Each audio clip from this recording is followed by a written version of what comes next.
La légende dit aussi qu'il y eut parmi les habitants du communal un conteur prêt à narrer l'histoire des marais à qui voulait bien l'écouter. Fut un temps, disait-il, où les communaux se passaient de l'éco-pasteur pour veiller les vaches et où les cow-boys n'existaient même pas. Ce conteur s'appelait Yves.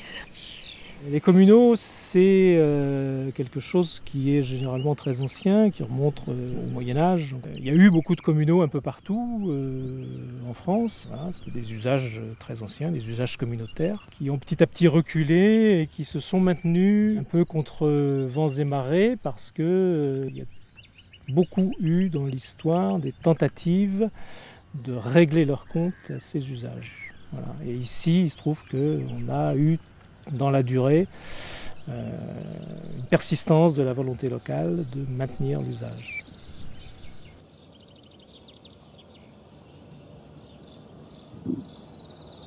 C'est un milieu qui inonde, mais du coup quand il inonde, c'est le royaume du pêcheur et du chasseur. Quand l'eau s'en va, ça devient effectivement le lieu qui permet d'élever du bétail, même si on n'a pas de terre.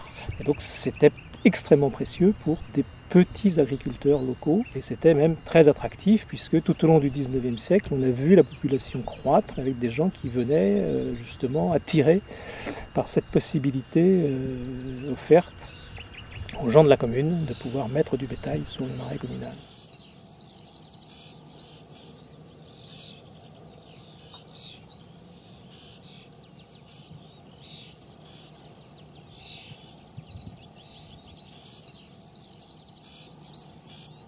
Et elles sont curieuses, ouais, quand il y a du monde dans le marais, généralement elles viennent. Il y a bien de contact, oui.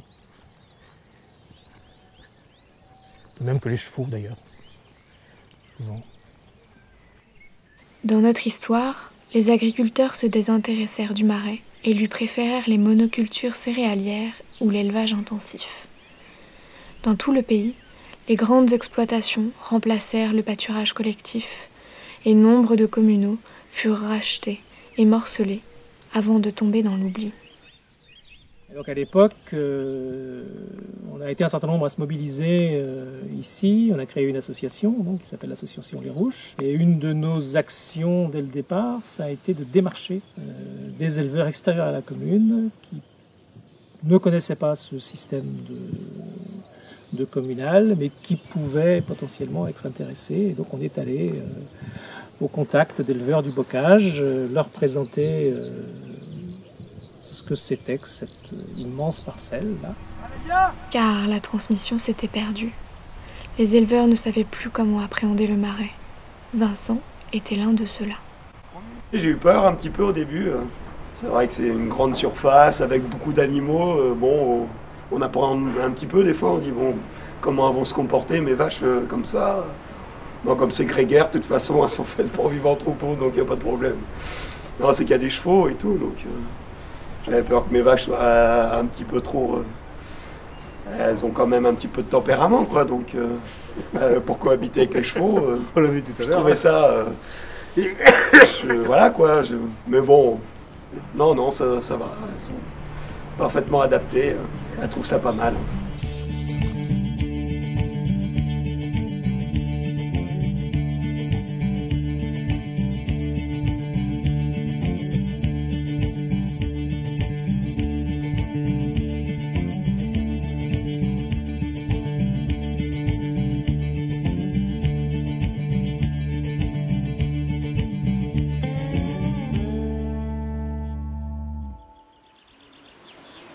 Tout changement induit un stress chez la vache. Donc le simple fait que vous y alliez et qu'elle vous voit, ça induit un stress. D'accord? Okay. Donc dans les interventions sur les bovins, on va faire attention à cette espèce de petit curseur qu'on pourrait symboliser comme une petite aiguille. Il ne faudrait pas que ça passe un certain stade. Si ça passe un certain niveau, elle pète un boulon, le fusible il claque, et puis là ça devient très con. D'accord?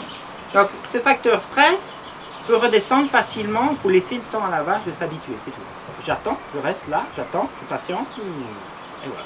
Et je peux refaire autre chose. Si par contre, je rentre, je n'attends pas, le facteur stress est là, et j'ajoute quelque chose, pac, voilà, c'est mort. Et ça pue, ça veut dire quoi? Bah, très con, ça peut aller d'une vache qui prend panique, qui tape dans des barrières, voilà, les vaches, les 10 qui sont là, voilà, soit, alors on peut avoir soit un instinct de fuite dans le comportement, soit un instinct d'attaque. Ce niveau de stress doit absolument descendre pour qu'on puisse gérer les vaches de manière correcte et en toute sécurité, et pour vous et pour les vaches.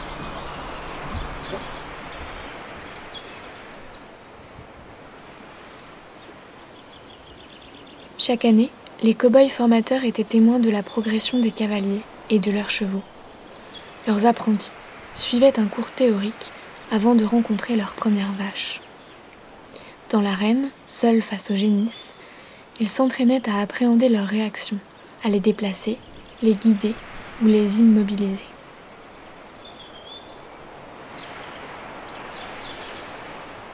L'erreur qu'on remarque souvent, du moins ça fait la deuxième fois qu'on le voit, c'est que là il y a deux choses. D'abord, le cheval n'est jamais posé. C'est-à-dire que le cavalier reste tout le temps en tension sur les rênes, tout le temps. D'accord? Et la seconde chose, éviter de biaiser en faisant des pas de côté au milieu du troupeau, en montant la hanche, chassant la hanche et se tortiller dans tous les sens.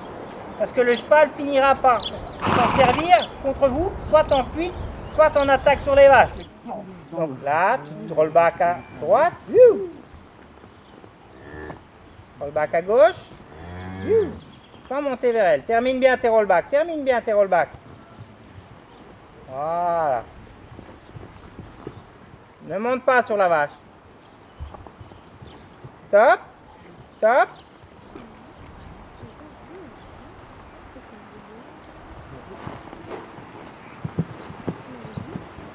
Ok, stop. Voilà, c'est intéressant.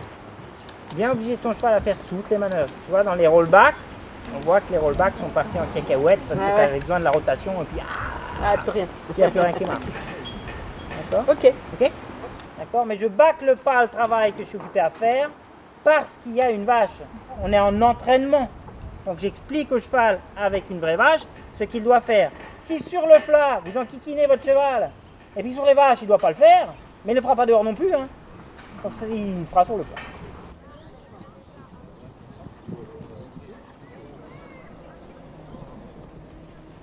Je me suis déjà fait charger plusieurs fois, ça m'est arrivé, oui.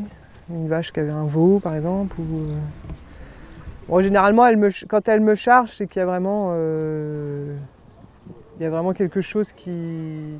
Elles ne vont pas me charger comme ça, si on passe dans le troupeau, elles ne vont pas me charger.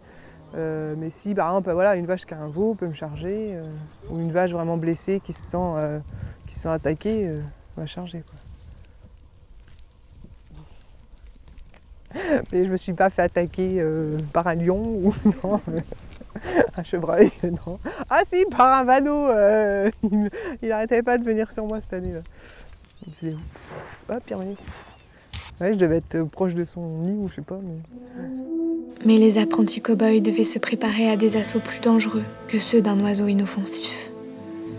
La légende dit que parfois, une vache vélait avant l'heure et rendue folle d'avoir perdu son veau, elle attaquait quiconque l'approchait. Il existait, dans les mémoires de chacun, des souvenirs douloureux.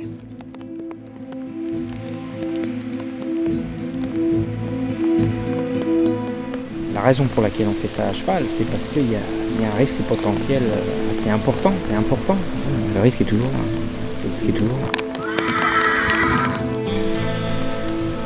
Simplement, bon, la vache était à l'arrêt. Et donc je suis arrivé, j'essayais de regarder le numéro de boucle et puis un coup elle a chargé quoi.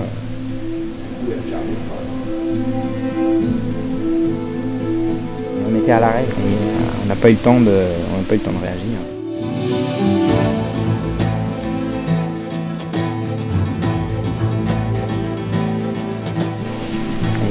On n'a pas eu le temps de réagir. De mettre mon cheval en sécurité le plus rapidement possible. Pas d'hémorragie flagrante sur le cheval. C'est impressionnant, mais ça va. Il n'y a rien de grave sur le cheval. Il n'y a pas de muscles touchés, pas de tendons, pas de rien. Donc voilà. Ça aurait pu être pire.